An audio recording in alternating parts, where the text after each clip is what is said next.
You're listening to the planet's memory, where time breathes and the Earth remembers. What if the continents, long asleep, once held a memory of motion, long before the first creatures opened their eyes, before the forests stretched their shadows, before the air was made of breath? The Earth was still, not dead, only resting, its surface quiet, its silence profound. There were no footsteps, no names, only the weight of stone upon stone. Time pressed into stillness. A single continent, warm under a younger sun, cradled by a single ocean, hummed softly to itself, Pangaea. Though it had no name then, it was whole, unfractured, a continent dreaming within itself. But even in that stillness, the ground was listening.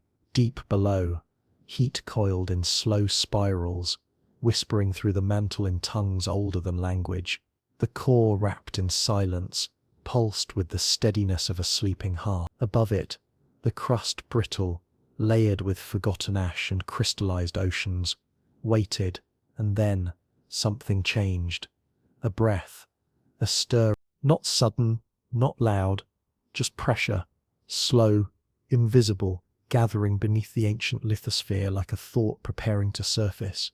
Fault lines, once dormant, remembered how to move.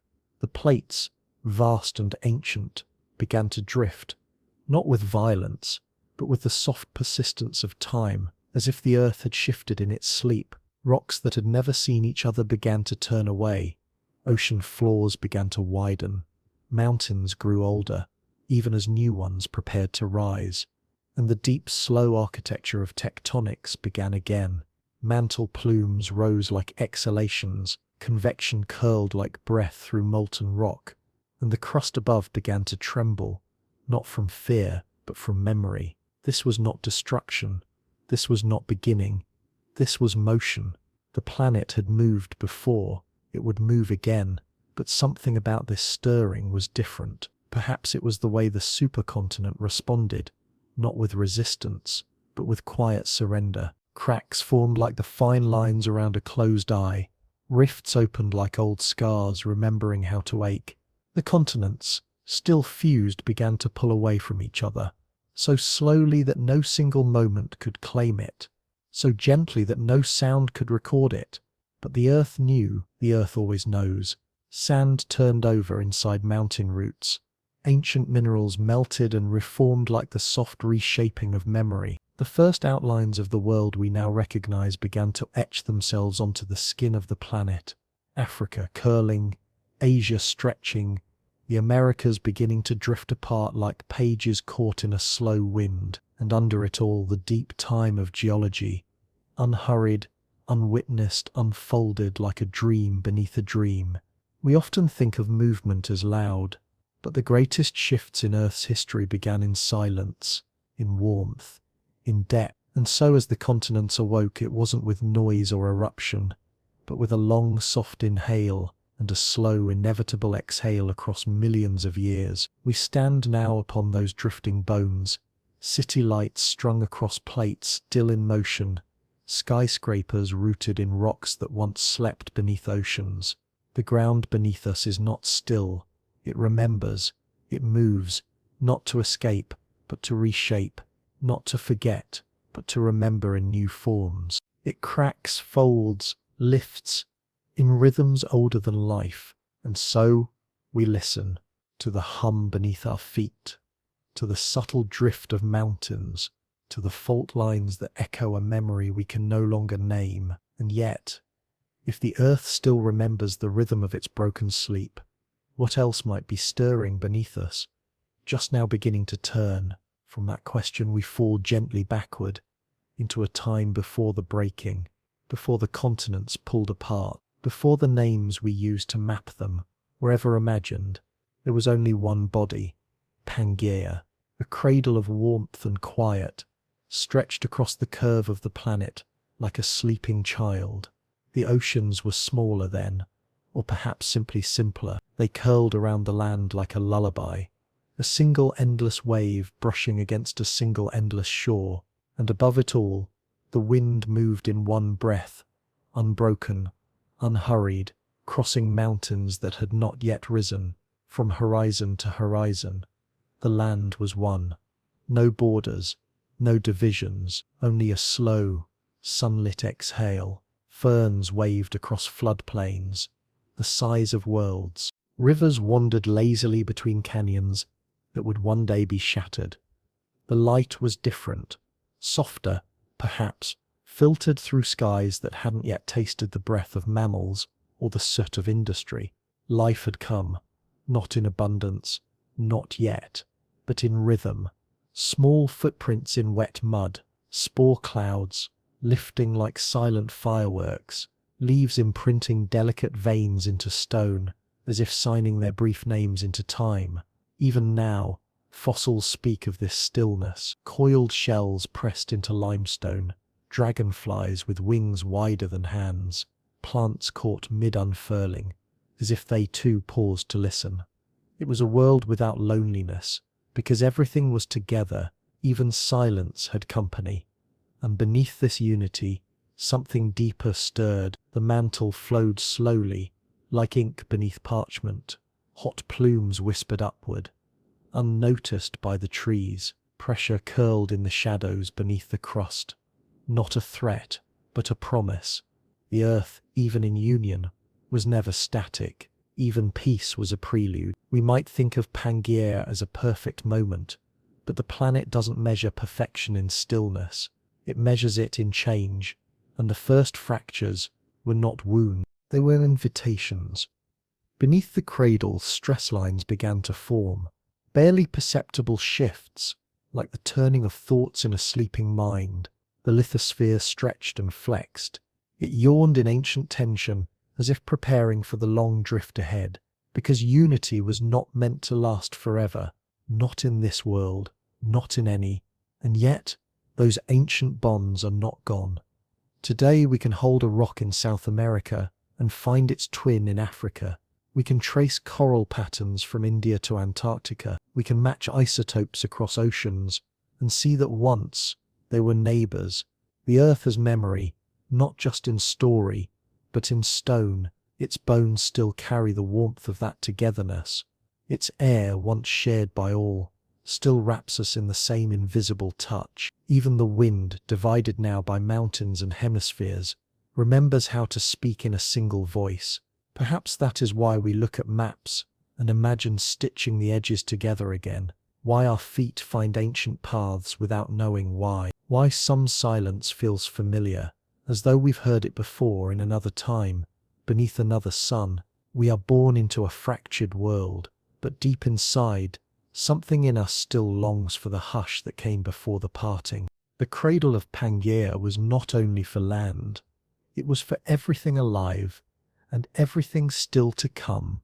And still, could the echoes of that unity live in our bones?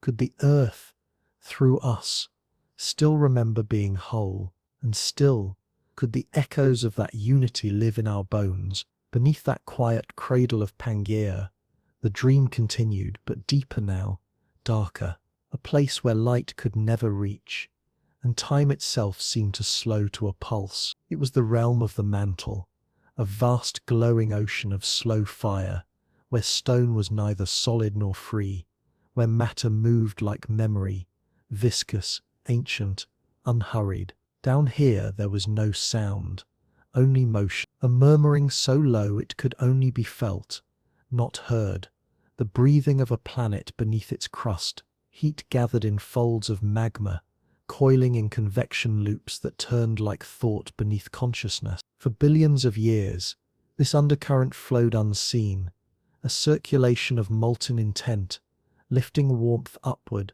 drawing cold downward, an endless exchange between forgetting and remembering. Each current whispered a direction, a rhythm, a soft instruction to the land above. It was through this slow motion that continents began to drift, not by will, but by the invisible pull of thermal dreams. Imagine it, the base of the world moving like a great tide, its crests measured in millions of years. The surface we call solid was merely a raft floating on molten thought, and above that unseen river, Pangaea shifted in its sleep. not all at once, but in the smallest size of motion. Perhaps it was then that the first fault line opened, a seam of heat breaking through to the surface, a soft voice escaping from beneath the bedrock. Plumes rose, columns of warmth ascending like memories forgotten too long. Basalt spilled onto the floor of the ancient ocean. Crystals formed, trapped with traces of the planet's heartbeat: uranium, thorium, potassium, atoms decaying at the exact tempo of time itself. Even now, scientists trace those isotopes like faint notes in a song, trying to remember its own beginning.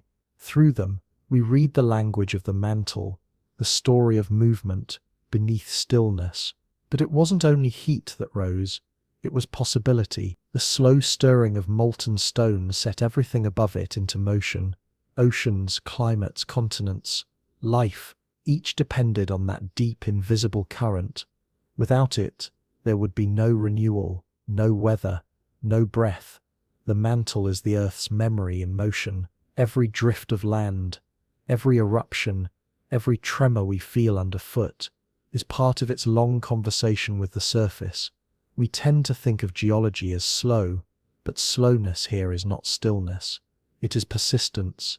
It is the patience of an entire planet, turning its thoughts over for eons. Even the atmosphere, the sky we look through, owes its life to that deep heat below.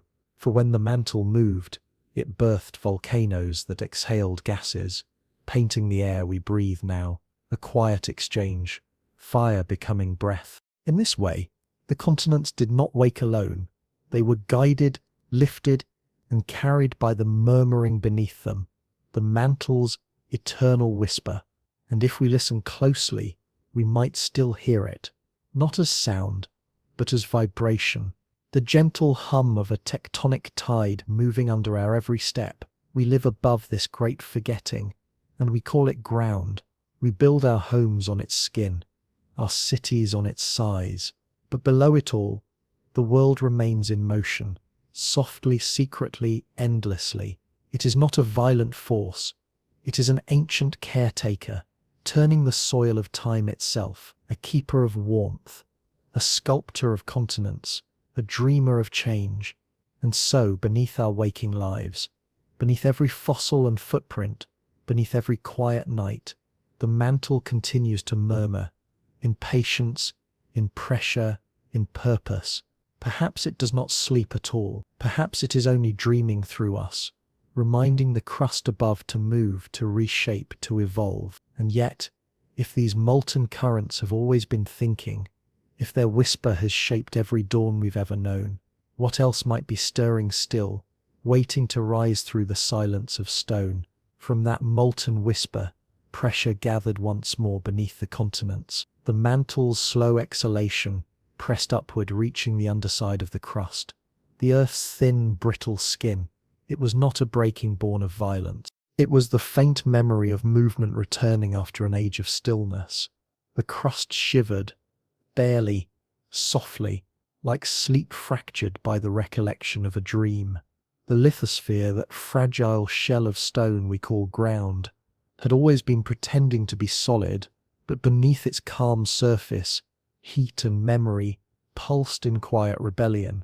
Tiny fractures formed, invisible at first, stretching like fine hairlines across the seabed, each one a breath, a soft release of tension that had built over eons, each one a sigh from the planet's deep lungs. Faults appeared, slow and deliberate, carving their paths across the continents, not wounds but wrinkles of longing, marks of a world that could not stay still.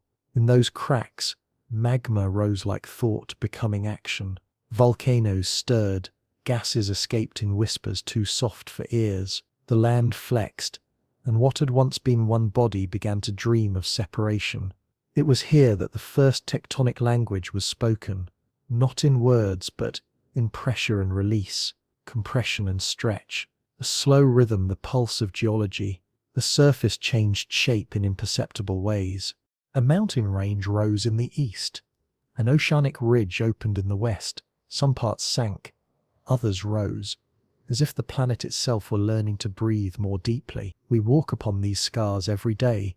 The San Andreas, the East African Rift, the mid-Atlantic ridge that runs beneath the sea like a hidden heartbeat. Each fault is a memory written in stone, a record of every breath the planet has ever taken. If you stand in such a place long enough, you can feel it. The ground isn't still. It expands and contracts, microns at a time, in rhythms too slow for human years. Seismographs capture these sighs, drawing them as thin lines of ink, jagged, trembling signatures of the Earth's inner voice. When the tension finally releases, the crust slips, an earthquake, a reminder that the planet beneath us is not at rest. But even in rupture, there is tenderness. The cracks are not the planet's anger. They are its memory, its way of growing, its way of healing itself. Each fault holds the story of a past collision. Continents that once kissed and drifted apart. Oceans that once flooded the land. Mountains that once rose and fell back into dust. Through these fractures, the Earth breathes out its history. Sometimes molten rock rises through them, cooling into new crust, fresh stone that will one day break again. Sometimes water slips through the seams, carrying minerals deep below, etching tiny veins of quartz and copper, as if the planet were learning to write inside itself. And through it all, the surface remains deceptively calm. Forests root in fractured granite. Cities rise upon shifting ground. We walk across sleeping faults, never knowing the stories beneath our feet. Perhaps that is why we're drawn to mountains, to cliffs, to canyons, because somewhere inside we recognize these scars as our own. We too are made of fractures that never fully heal. We too are stitched together by the quiet persistence of time. So when the Earth trembles, it is not breaking, it is remembering. It is adjusting the shape of its silence. And yet, when we feel that subtle shiver pass through the ground, when the walls hum and the dare holds its breath, are we not, for a moment, reminded of what lies beneath? Are we only walking on sleeping scars, or living on the soft pulse of a planet, still dreaming of motion? It was still the same dream, only deeper, far to the south, in a realm now scattered across oceans and equators. A great landmass began to move away, not with fury, but with the long quiet of twilight. Gondwana, the continent that once cradled what we now call Africa, South America, Antarctica, India, and Australia, had begun its long, slow departure, a drifting so gradual it would take millions of years to say goodbye. At first there was no rupture, just a growing distance, as if the land was slipping into a thought, unfinished, as if it were forgetting where it began. Rain fell on forests that stretched across this single sweeping continent. Ferns towered, insects the size of birds moved through the twilight canopy, and rivers cut lazy paths toward coastlines that had not yet learned to separate. The sky was different then, lower, wider, heavy with moisture and memory, and in that dim, ancient light, the ground began to move, southward, gently. The crust below flexed and tilted, riding the mantle's slow currents like a forgotten raft. The land didn't crack open, it simply changed its mind. The trees did not notice at first. They grew, bloomed, shed their spores, and reached for the same soft light. But as time wore on, something shifted. Seasons lengthened. The warmth waned. Ice returned. Forests that once drank sunlight fossilized mid-bloom. Leaves, trapped in sediment, were pressed into silence. Trunks hardened into stone. Even the rings in their cores became frozen timelines, whispers from an age that never quite ended. Animals, too, paused. Fossils show strange gaps in migration, as if herds wandered into climates that no longer remembered them. Shells buried themselves and never emerged. Footprints filled with ash, then vanished beneath volcanic breath. The air thinned, the wind changed course, and still, Gondwana drifted onward, not toward anything but away, away from the warmth, away from the memory of unity, away from the center of the dream. It was not fleeing, it was forgetting, or maybe It was the planet that forgot, because in the slow turn of deep time, even the Earth misplaces parts of itself. Continents do not only split, they lose names, they lose climates, they lose the ecosystems that once rooted them in place. And yet memory leaves traces. Today, the rocks of Antarctica still hold fossils of warm climate ferns. India's plate carries the echoes of glaciers, long melted, and in the high cliffs of South America you can find seashells from oceans, long vanished. The pieces remember, even if the whole does not. We map them now with science, fit the puzzle back together, use magnetic signatures to trace their drift, analyze isotopes to guess the age of their forgetting. But there is something else in those rocks, something softer, a kind of sorrow, not loud but steady, a longing embedded in fossil dust, as if the land itself knows it once belonged to something more. Gondwana's drift was not destruction, it was transformation, a slow erasure of one story to make room for the next. And we are part of that new story, born from continents that once touched, from roots that once shared the same soil, from climates that once blurred together in the twilight of a single world. So when we stand beneath southern stars or trace the fault lines along distant coasts, we are standing on the echo of Gondwana's journey, on land that remembers the lull of its own departure, on stone that was once warm and is now cold, only by degrees. And yet, if a continent can forget the forest it once carried, if it can drift away from the sun and still survive, then what else might the earth have let slip beneath its twilight? Could this slow drift have been not just tectonic motion, but a kind of planetary forgetting? Could this slow drift have been not just tectonic motion, but a kind of planetary forgetting? And from that forgetting came rain, soft at first, a hush over ferns and fractured stone, then steady like memory returning. The continents, drifting further apart, had pulled the atmosphere with them. New winds were born, clouds gathered over unfamiliar peaks, and in time water fell, again and again in drops that had no idea where they would go. Some raced down slopes, cutting new valleys, filling fresh lakes, etching time into stone with every ripple. But others found older paths, crevices and faults opened beneath them, invisible cracks where the land still remembered how to receive. Rainwater, drawn downward by gravity and heat, slipped into these veins, seeped between layers of volcanic rock, and without sound, without resistance, was pulled deeper. Subduction had begun, the slow and sacred descent of one plate beneath another. Where continents met, the crust folded into itself, a vast exchange where oceanic floors surrendered their shape to the furnace waiting below, and with them went the rain. Raindrops that once fell on green leaves and black sand were now stowaways, carried beneath the earth, folded into a journey no cloud could have imagined. Along with sediments, plankton shells, and ocean floor dust, they descended, bound with clay, trapped in porous rock, chemically transformed, but still water, down, past the crust's last breath, into the mantle's embrace.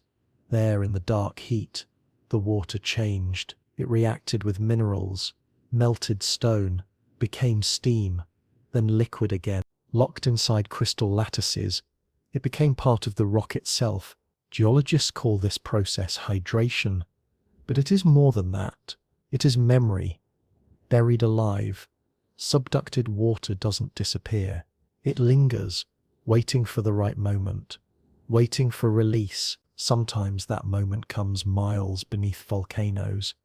There the trapped moisture helps melt the surrounding rock, feeding magma with ancient breath.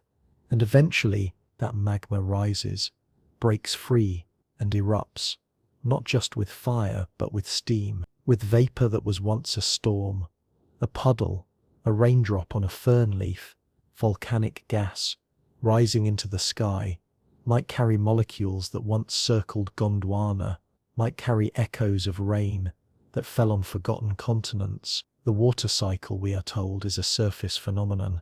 Cloud, rain, river, ocean, sky. But this is its secret depth, a hidden current, that flows through stone and time, not just air, beneath the Pacific Plate, beneath the Himalayas, beneath the Andes. This deeper cycle continues, always descending, always returning. We walk above it daily, unaware that beneath our footsteps storms are still falling inward. Whispers of rain are still being tucked into the Earth's molten dreams. And what does the planet do with such water? It remembers, it stores it in olivine, in serpentine, in minerals that look like ordinary stone, but hold the size of ancient skies. And when the moment is right, when tectonic pressure and heat align, the Earth breathes it back, not all at once, not in a flood, but in plumes, in clouds of gas from the mouths of mountains, in geysers, in new rock rising from mid-ocean ridges. Water, reborn from the deep, returns to the surface, and we who drink from streams and bathe in rain are touching what once fell and fell again and was never truly gone. It is easy to forget that the rain you feel on your skin may have once slept inside the planet itself, that it may have carried stories etched into volcanic glass, sung through subducted faults, wrapped in the slow memory of stone. And yet, if each drop holds such a journey, if storms can be buried and still find their way back, is it possible that forgotten storms still swirl below us, waiting once more to rise? Above the mantle's humid breath, and the crust's quiet scars, another continent slept. Laurasia, the northern twin of Gondwana, lay curled along the equator, then tilted toward the poles, a massive arc of land nestled in the planet's upper crown. It did not drift quickly. It did not awaken loud. Instead, it rested a slumbering continent wrapped in its own patience. Snow fell upon its ridges, soft and slow, layer by layer, until even the air seemed to still. Forests stretched across its belly, dense and dark, evergreens rising like breath held for centuries. Beneath them, the ground was layered with rot and root, a rich silence where moss crept quietly over stone, and the memory of warmer days held on in leaf and bark. Laurasia was not untouched. It had known fire, had heard the thunder of volcanoes, had felt the subtle pressure of plates beneath, but now it waited, still, stoic. Its surface hardened in cold light, its rivers slowed beneath frost, its mountains softened under wind. Yet beneath the stillness, fracture was already growing, not in haste, but in inevitability, because no continent, however vast, can stay whole forever. Not in a world that breathes. Rifts began to form where no one would notice. Not lines, not breaks, but thoughts beneath the surface. The kind of tension that doesn't shake or split, but leans. Minerals beneath Laurasia realigned, quietly accommodating the future. Each tectonic nudge was a suggestion, a reminder that the planet still moved, even when it seemed at peace. And so pressure built, gently, the way glaciers press into valleys, the way years fold into stone. Laurasia's silence was not absence, it was gestation. One day, the pressure would be too much. The calm would give way to motion. The sleep would break, and yet, there's a kind of beauty in that pause before change, in the knowledge that something vast and unmoving is simply gathering its breath. We can still trace Laurasia's outline. Its shape lives on in the jagged borders of continents, in North America, Europe, Asia, each carrying a sliver of that old sleep. Even the Appalachian Mountains, worn smooth by time, still remember being pressed together in Laurasia's cradle. Even the Siberian traps, scarred by ancient eruption, remember the warmth that once curled beneath the frost. And the forests, they moved, carried by drifting plates. They adapted, split, spread. Their roots now touch distant shores, yet in their rings you can still read the rhythm of Laurasia's breath. What we call ecosystems, climates, biomes, they are in truth remnants of Laurasia's long sleep, transplanted across time. And in the stone beneath our feet, Fossils remain, ferns, fish, lizards, species that wandered its woods, drank from its lakes, left behind impressions too fragile to outlive erosion. Yet somehow they remain. Scientists reading these echoes piece together a world that no longer exists, but that still lingers in soil, in strata, in starlight, reflected off snow. So much of what we see now is built atop that stillness. Our cities cling to Laurasia's bones. Our highways cross ancient fault lines once hidden beneath glaciers. Our bodies even carry minerals forged in its crust. Calcium, iron, carbon, each atom a tiny relic of that long pause. And maybe, just maybe, something in us remembers when we step into a winter forest and feel a silence we can't name. Is it only cold air, or is it the breath of a continent still curled beneath the snow? Because even in its sleep, Laurasia was dreaming, and dreams, like mantle currents and subducted rain, move slow, but they do not stop, and so the ground may seem still, the rocks may seem quiet, but somewhere beneath the tectonic seams, those dreams may still be stirring. What if they reach for each other across oceans and faults, across epochs and erasures? And yet, if Laurasia once dreamed beneath the snow, what else might still be whispering in the frost below our feet? And from that whisper, something rose. It began where no light reached, where pressure outweighed memory, and stone forgot its name. Beneath a moonless sky, in the dark halls of the planet's slow breath, the crust bent inward, then upward, stone pressed for eons beneath ancient seas, folded, fractured, lifted, not suddenly, but steadily, a gesture too vast for eyes, too long for lifetimes, yet certain as gravity, mountains were being born, not by fire, but by quiet force, the slow confrontation of plates, pushing against one another like two thoughts that refused to forget. Altirs, Himalayas, we name them now, but they existed long before names, long before maps, before wind carved their peaks, or snow softened their silence. These ranges rose not in chaos, but in rhythm. Driven by tectonic insistence, they lifted skyward, stone becoming sky, bedrock becoming breath. Imagine it, an ocean floor once home to trilobites and plankton, rising slowly to kiss the stratosphere.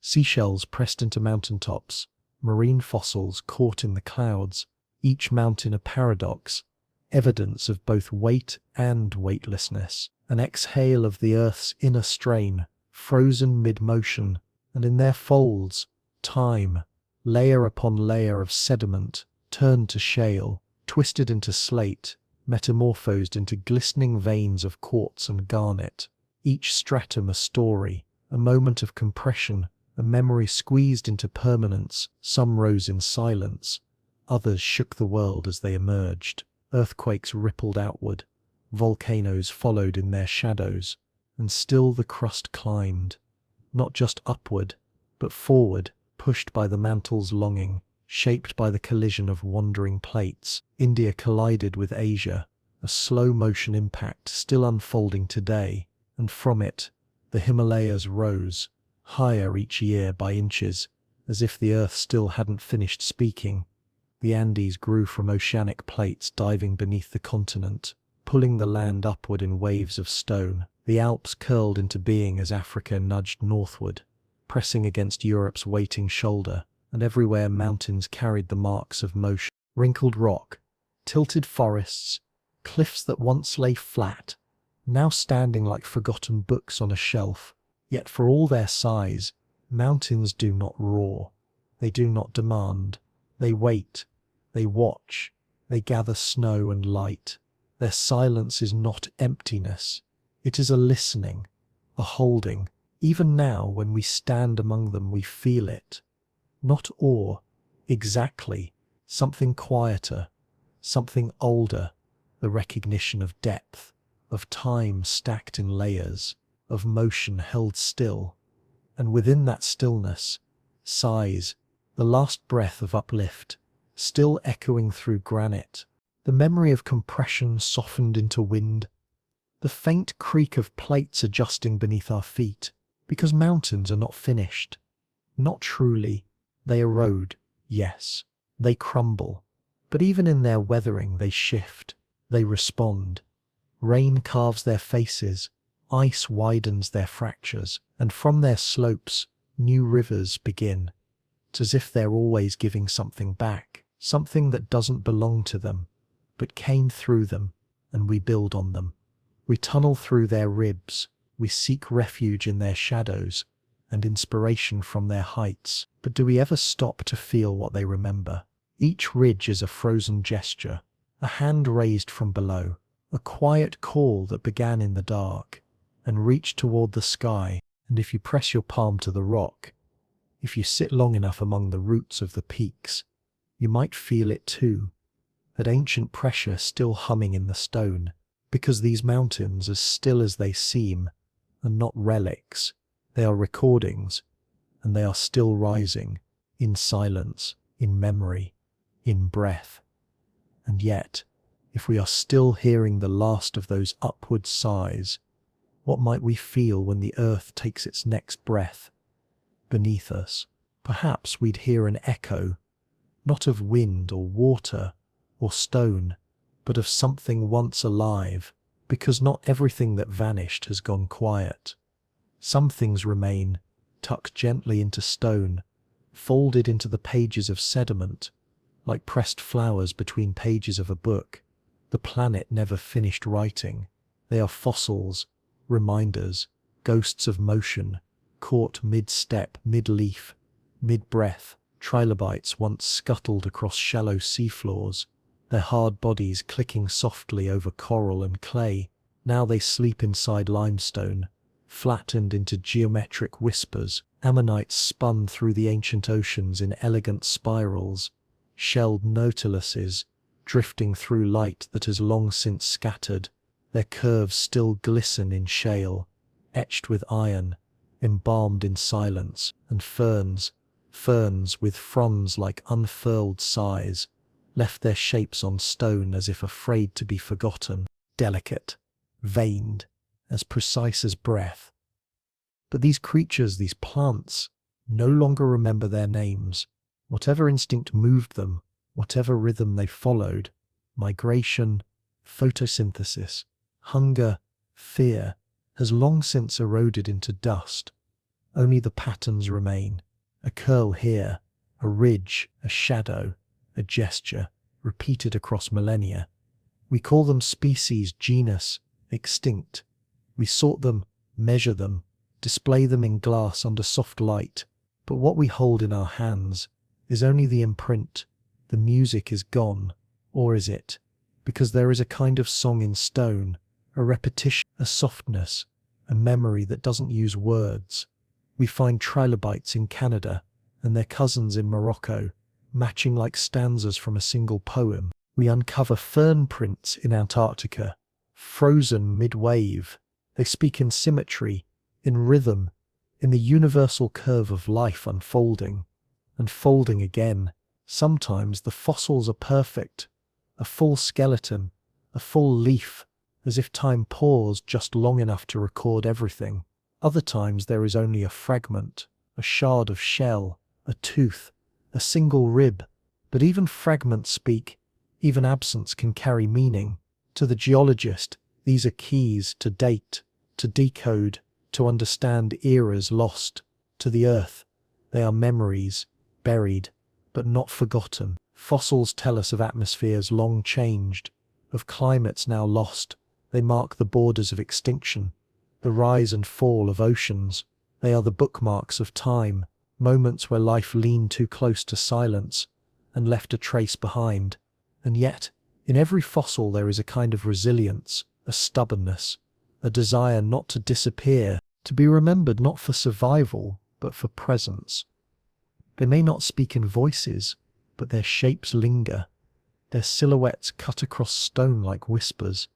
Somewhere inside us, we may recognize them, not by name, but by rhythm, by the feeling that we've seen this curve before, in the curl of a fern, in the pattern of a shell, in the lines of our own hands, because we too are built of memory, of minerals recycled, of bones becoming sediment, of time pressing gently into form, and perhaps one day we will be fossils, shapes without names, patterns pressed into stone, waiting to be seen, and perhaps those who come after will wonder what moved us, what we feared, what light we reached for, and maybe, just maybe, our bones will remember enough to speak back. And yet, if the earth holds so many lives in its silence, if every ridge and rock is a voice waiting to be heard, what if these shapes are still trying to speak, and as fossils whispered their stone-buried stories, the earth took another breath, but not at the surface, not in the sky, nor the sea. This breath came from the deep, from the mantle's slow lungs, far beneath tectonic seams and sleeping bones, a breath so vast, so ancient, that its exhale reshaped the world. They call them superplumes, massive rising columns of molten rock, hotter than surrounding mantle, rising not in haste, but with the patient certainty of Earth's oldest instincts. No explosion marked their arrival. No warning split the skies. They began in silence, in the lowest reaches of the mantle, where heat collects in quiet spirals and density dreams of release. And then they rose. Imagine them, plumes of firelight ascending through darkness, like underwater fireflies trapped in slow geological time, each one rising thousands of kilometers through stone, carrying with it heat, motion, change. The surface didn't notice at first. Continents continued their drift. Oceans lapped against familiar shores. But deep beneath, the pressure was building.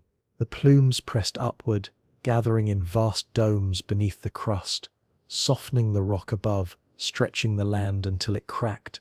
And with those cracks, new oceans formed, continents rifted apart, flood basalt spilled across ancient plains in slow, relentless waves. In India, the Deccan traps, layer upon layer of volcanic stone, rose in response to a mantle plume's push. In the Pacific, the birth of the Ontong Java Plateau, a submerged colossus, speaks of a similar breath now hidden beneath waves. Even the breakup of supercontinents, Pangaea and Gondwana, may have been nudged from below, not torn from above. For when the earth breathes like this, it doesn't simply warm. It rewrites, new crust forms, old crust sinks, the atmosphere changes, climate shifts, and life must adapt or vanish. Some scientists believe that superplumes triggered extinction events, that their gases altered skies, their lava buried ecosystems, their heat reshaped weather itself, and yet they were not mistakes, not malice. They were exhalations necessary, cyclical, proof that the earth is alive in ways we cannot always see. Even now, some believe another breath is forming. In the African superswell, the crust thins, heat gathers, the land lifts, slowly, and in the Pacific's depths there are hints, patterns in seismic waves, traces in isotopes, that suggest something is stirring once more. It may take millions of years, but time does not hurry in the deep. The earth moves with a rhythm older than memory, slower than dreaming, and the breath of the superplume is part of that rhythm. A pulse, a tide, a reminder that beneath the drifting plates and fossil beds, beneath the crust's sleeping cracks, beneath every mountain and every ocean, the planet still thinks in fire, and when it breathes, when that fire rises, it does not ask permission.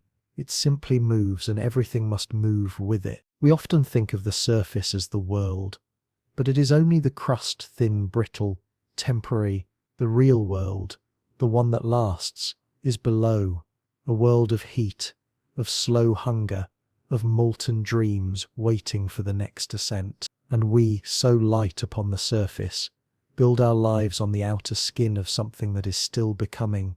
So when the ground warms beneath our feet, when mountains rise or plains fracture, we might remember it is not the earth breaking, it is the earth breathing. And yet, if this last breath reshaped oceans and shattered continents, if it carved silence into stone and air alike, could the earth's heart still be warming its next breath, even now, in the deep? And if so, what does that breath push apart? For after each rise, after each exhale from the mantle's slow furnace, comes the splintering. Once, all the land had been one, a continent whole and woven, stitched together by pressure and patience, a single presence wrapped in ocean. But unity cannot hold forever, not in a world shaped by motion. The earth remembers through parting, through stretch, through silence coming undone. So the land fractured, first with subtle cracks like fine lines forming at the corners of stillness, then wider, as plates, once pressed against one another like sleeping limbs, began to drift apart, not with rupture, not with violence, but with inevitability, like a sigh released too slowly to notice, until the air is gone, and so began the splintering of silence.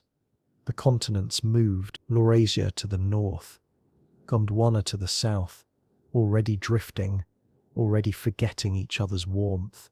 Their edges curled away, leaving behind ghost coasts, shorelines that no longer matched, but once did. Today we can trace them, fit the puzzle back together, run our fingers along mountain belts that were once a single chain, split now across oceans. We find the same fossils in South America and Africa, the same stones in Scotland and Newfoundland, the same scars beneath Arctic ice and Sahara sand, each parting, a whisper across time's skin. Continents slid not like ships but like thoughts, slow and steady, half remembered, half lost. They left behind rift valleys and mid-ocean ridges, new crust blooming from below as the old pulled away. What once was touch became absence, what once was unity became echo, and in their separation entropy unfolded, not disorder but diffusion. The spreading of heat, of life, of stories carried outward across drifting ground, and in that spreading earth changed, currents shifted, climates rewrote themselves. Evolution took new paths, shaped by distance and isolation. Life multiplied, not despite the splintering but because of it. And still we wonder, do the continents remember each other? Do the broken edges feel their shape? Do the cliffs that face the sea ache with recognition when waves crash between them? Perhaps that's why we are drawn to coasts, to where land ends, because something in us still listens for the echo of where it was joined. We stand at the shore and feel the hum of old closeness, now stretched into salt and horizon. The splintering is not over. Africa moves northward still. The Atlantic grows wider by inches each year. India presses deeper into Asia. The Pacific thins. The ground shifts beneath our cities, our feet, our bones. And yet we build, we walk, we forget. But the earth does not. It holds the shape of every parting in folded stone, in seismic tremor, in the deep memory of drifting ground. And if the continents could speak, they might ask not, why did we drift, but will we ever meet again? Because in deep time, even separation is not final. Plates that move apart may one day return. Land that drifts may circle back. The world may again become one body, not as it was, but as something new reborn from the pieces. But for now, the splintering continues. Continents whisper their stories across widening oceans, tracing the long arc of change, and we walk those stories, never quite sure if we are standing on what was left behind, or what is still becoming. And yet, if every fracture carries the memory of touch, if even broken lands can drift with grace, do the edges still long for reunion? And if they do, perhaps the answer is not found in the fault lines or the coastlines, but in something much smaller, something finer than bone, lighter than silence. Dust. It gathers in corners, in cracks, on windowsills, and canyon ledges. It floats between continents, clings to the edges of ice cores, settles in ocean beds like sleep. But within each grain, a secret, a story not told in shape or fossil, but in the quiet song of atoms, isotopes, variants of the same element, differing only in the number of neutrons, and yet those small differences hold the memory of the Earth's breath. Oxygen 16 and oxygen 18, sisters separated by mass, record the warmth of oceans long gone. Their ratios shift with the tides of climate, etched into foraminifera shells, locked inside glacial ice. Carbon 13, trailing its lighter sibling carbon 12, tells us when plants flourished, when forests grew bold and thick, and when they faded into ash. Lead, uranium, strontium, each leaves a timestamp, an echo of radioactive decay, measured in half-lives and patience. These are not just numbers, they are coordinates, not of place, but of memory. They trace the rise and fall of atmospheres. They remember when Earth first exhaled oxygen from its cyanobacterial lungs. They hold evidence of volcanic winters, asteroid summers, methane springs. Before there were calendars, before there were words, there were isotopes, and they have never stopped recording. Sediment is their script, layer upon layer of river silt, ocean mud, wind-blown dust stacked across millennia, each particle carrying ratios that tell of heat, of ice, of drought and flood and change. To us the dust looks still, but to the Earth it is a library. Scientists take cores from the sea floor, the poles, the crust of ancient lake beds, and they read, not with eyes, but with mass spectrometers, not with language, but with ratios. And what they find is that the planet has not forgotten a single season. It remembers when deserts bloomed. It remembers when glaciers ruled. It remembers every extinction, every rebirth, every great silence, and every pulse of warmth. Even the breath of volcanoes is recorded in sulfur isotopes. Even the melting of ice caps leaves its trace in deuterium. And though these numbers seem cold, they hum with emotion, because they reveal just how fragile this atmosphere has been, how thin the line is between ice and fire, between oxygen and absence. We walk through that history every day. We breathe it, we dig it from the ground, crush it into pigments, bake it into bricks, carry it on our skin. Even the dust that settles on your shelf may carry calcium from an ancient seabed, iron from a long-eroded mountain, pollen from a forest that vanished before mammals walked. Isotopes travel. They pass through wind and water, tumbling over time, but never truly disappearing. And through them, the planet speaks, not loudly, not in words, but in ratios, in gradients, in whispers coded into matter itself. It is a language of patience, of accumulation, of presence, and perhaps, if we listen long enough, we will understand that the Earth has never stopped remembering. It has simply learned to store its memory in smaller and smaller things, not in mountains but in minerals, not in rivers but in dust, because even dust belongs to time, and perhaps in one of those grains, still drifting through the air, still waiting to settle, there lies the fingerprint of Earth's first atmosphere, a trace of breath from a world not yet finished cooling, a map, drawn in isotopes, leading not to where we are but to where we began. And yet, if every atom hums with the memory of air, if every grain of dust carries a fragment of time, might the Earth's very first breath still be floating quietly among us? If so, it would not be the same breath now, because even the air, that unseen cradle wrapping the planet, has changed its mind more than once. There was a time when breathing would have been impossible, not because the world was silent, but because the air had not yet chosen how to speak. In those early days, the sky was thick with gases exhaled from the planet's own crust, carbon dioxide, nitrogen, methane, steam rising from volcanic seams, ash from a planet still shaping itself. The air was heavy, dense with beginnings. It had no color we would recognize, no scent we could endure. It was a veil of heat, not of breath. But in the shallows where light met water, life began to meddle. Cyanobacteria, tiny architects of transformation, floated through tidal flats, drawing in carbon, releasing oxygen. At first this oxygen had nowhere to go. It reacted with iron in the oceans, staining the seafloor with rust. But slowly, inevitably, the oceans became full, and the oxygen began to rise. It crept into the atmosphere like a whisper, soft, unnoticed, but world-changing. This was the great oxidation event, a slow storm in the sky. As the air rewrote itself, oxygen, once rare, began to dominate. Methane fled, temperatures dropped, the world froze, then thawed, and many of the life forms that had thrived in the low oxygen haze were lost.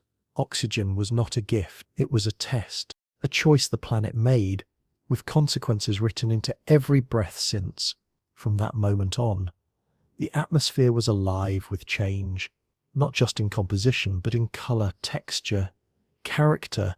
There were times it thickened, held in warmth like a blanket. Other times it thinned, pulling back the sun, inviting ice.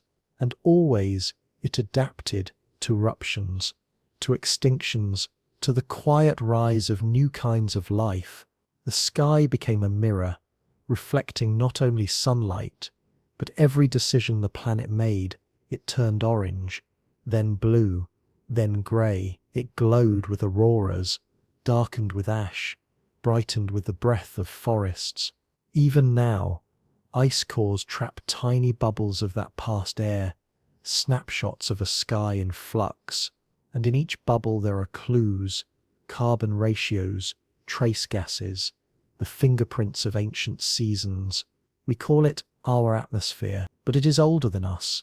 It has loved many forms, it has worn many names, and still, it is changing.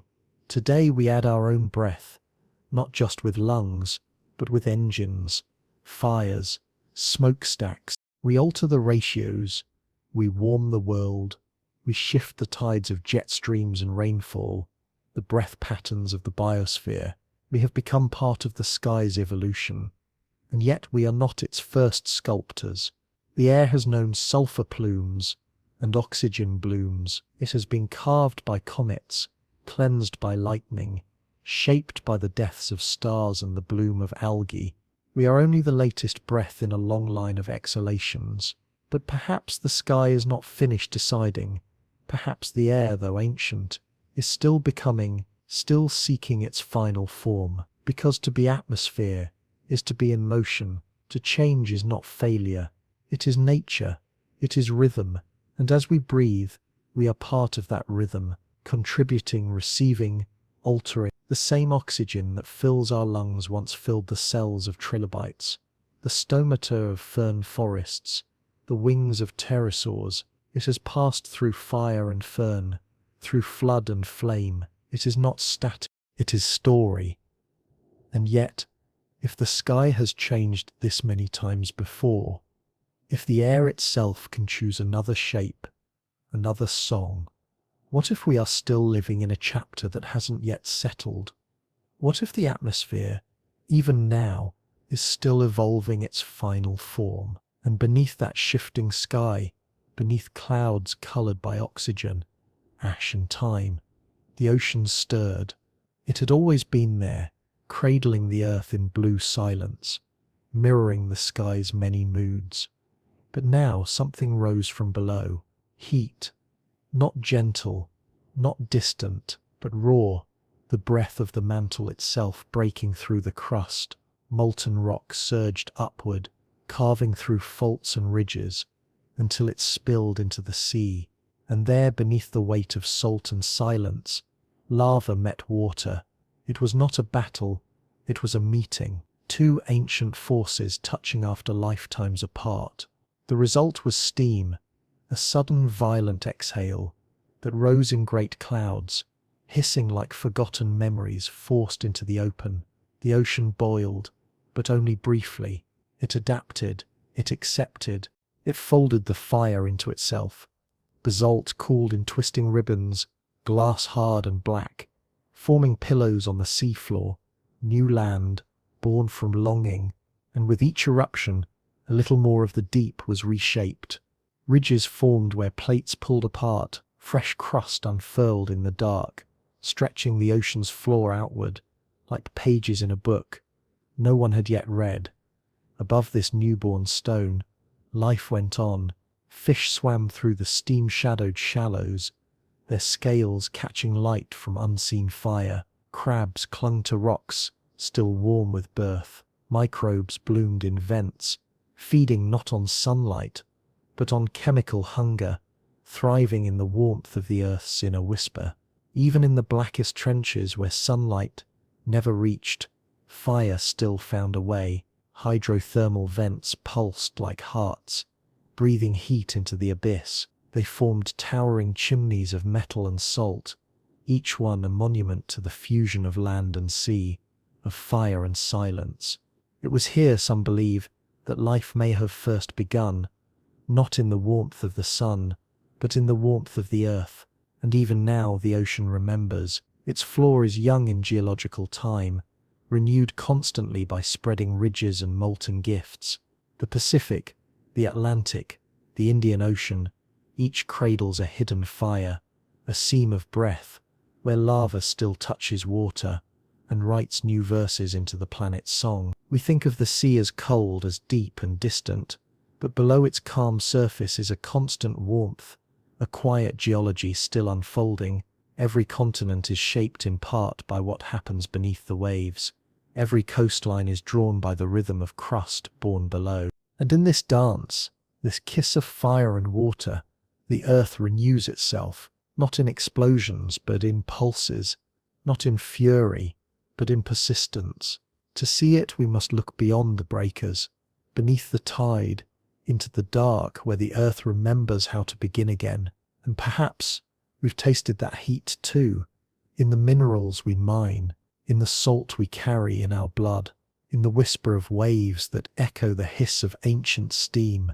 Because the ocean is not only water, it is memory, a basin for all that has fallen, all that has risen, all that continues. And somewhere in that deep, the warmth still lingers, not from the sun, but from the planet's own longing to become something new. And yet, if fire still moves beneath the sea, if basalt still grows in the silence between tides, does the ocean still hold the warmth of that first kiss? Perhaps it does, and perhaps that warmth was not always enough, because even as life bloomed across oceans, crawled from the tide, took breath beneath forests and thundered across plains, there came moments when it all fell silent again. Extinction not as apocalypse, but as breath held too long, as absence, soft as fog. It did not always arrive with fire. Sometimes it came as cold, sometimes as hunger, sometimes as change too slow to notice, until the ground no longer welcomed your feet. Species vanished, not in great cries, but in slow forgetting. Populations thinned, tracks ended, voices faded from the chorus of living sound. There were 5 great extinctions that we know of, each carved into rock like a closing chapter, each leaving behind a thinner world. The end Ordovician, when ice swallowed the seas and warm water life could no nodder breathe. The Devonian collapse, a long unravelling as plants changed the air and fish began to vanish. The Permian extinction, the great dying, when volcanoes exhaled for centuries, and almost all life was returned to silence. Then the Triassic, then the Cretaceous, when a stone fell from the sky and ended the reign of giants.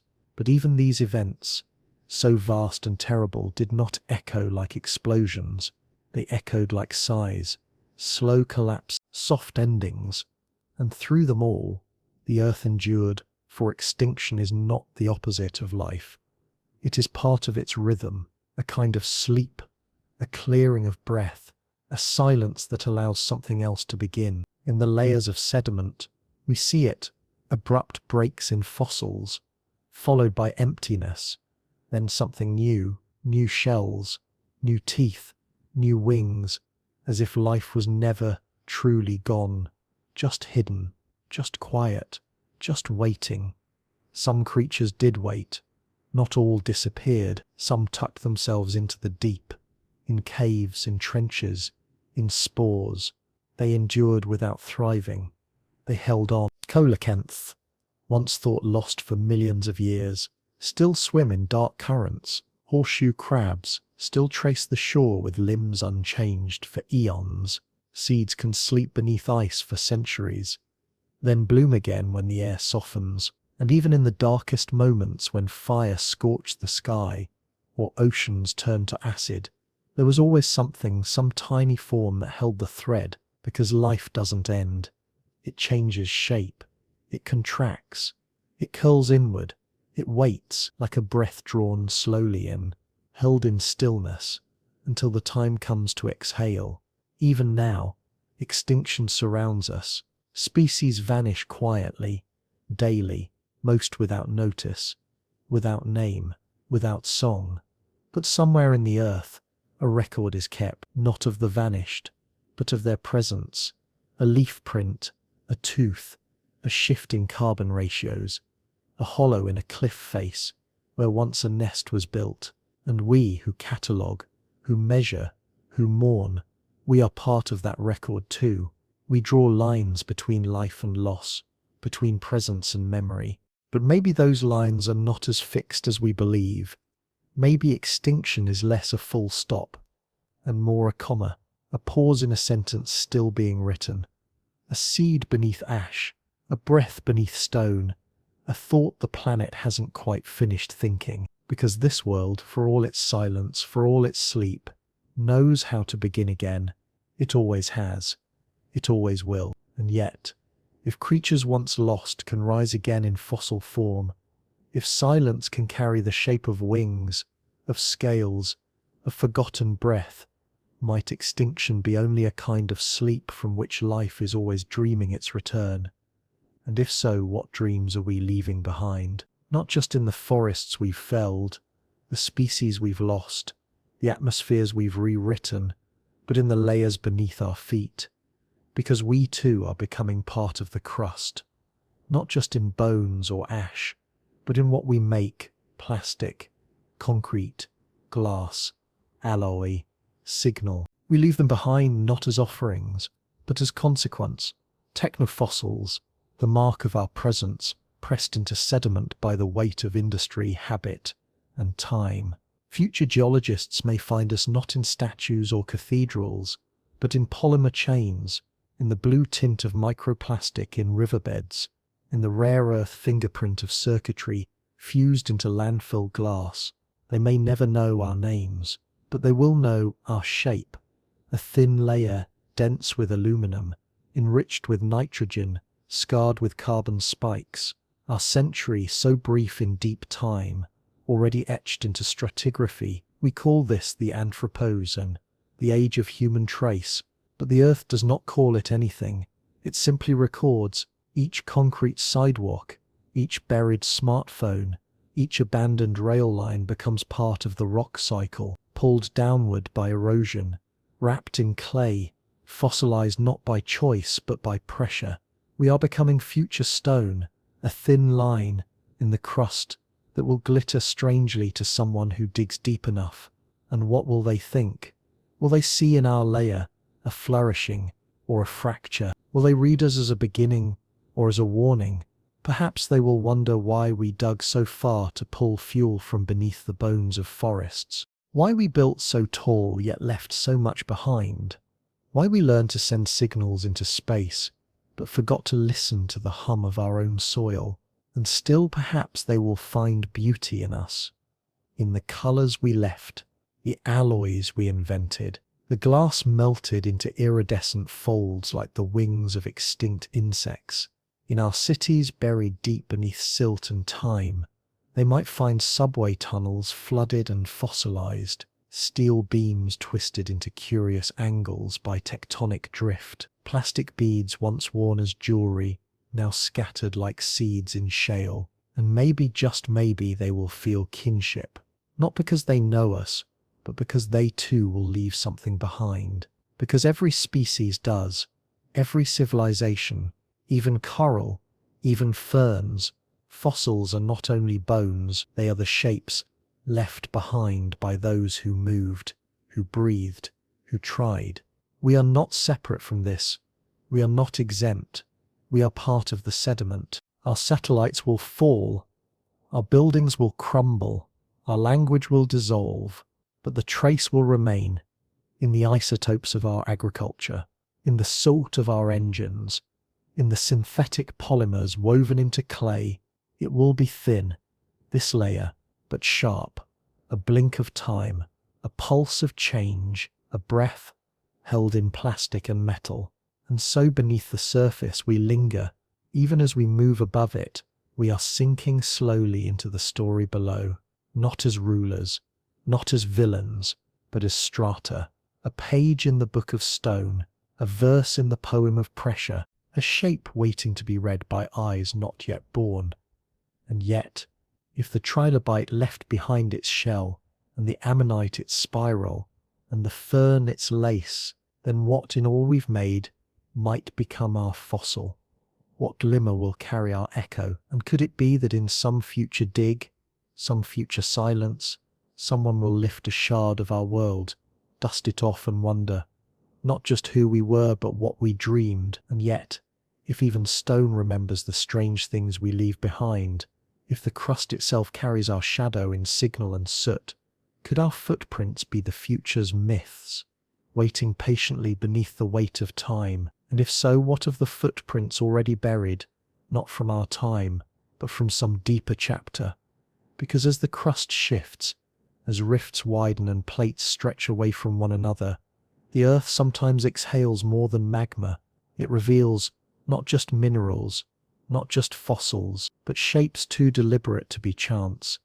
Stone laid in patterns, walls aligned to long-vanished stars, foundations beneath desert sands, rings beneath Antarctic ice, ruins, or perhaps memory, beneath the East African rift.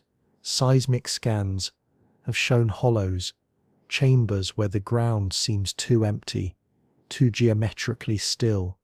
In the deep Sahara, satellite eyes have traced the outline of what appears to be cities, not recent, not known. And beneath the Greenland ice sheet, some claim to see circles, echoes of structures that should not exist. We brush these aside, call them illusions, natural formations, artifacts of erosion. And perhaps they are. Perhaps the earth folds stone in ways that only mimic intention, but still they linger, still they whisper, and we, creatures made of curiosity, lean closer. Because if continents can drift, if forests can fossilize, if oceans can taste fire, then why not memory too, embedded in the crust? What if something once lived deep within these rift zones, beneath mountains now collapsed, within plains now drowned by sand? Not just animals, not just life, but mind, perhaps even civilization, older than known time, pressed into the mantle's edge by the slow movement of continents, lost beneath the weight of their own silence. Could a society vanish so completely that only pattern remains? A line of stones in perfect arc, a platform carved from basalt, now covered in lichen no one remembers carving. We have found tools older than history, footprints pressed into ash from eruptions long cooled, staircases beneath jungle roots, their edges softened by centuries of rain. And always, we ask the same question. Who were they? Where did they go? But perhaps we should ask, when did they live? And how deeply did the earth fold them into its forgetting? Because the crust is not static. It moves. It buries. It renews. If something fell, a city, a story, a people, into a rift as it opened, would we even know where to look?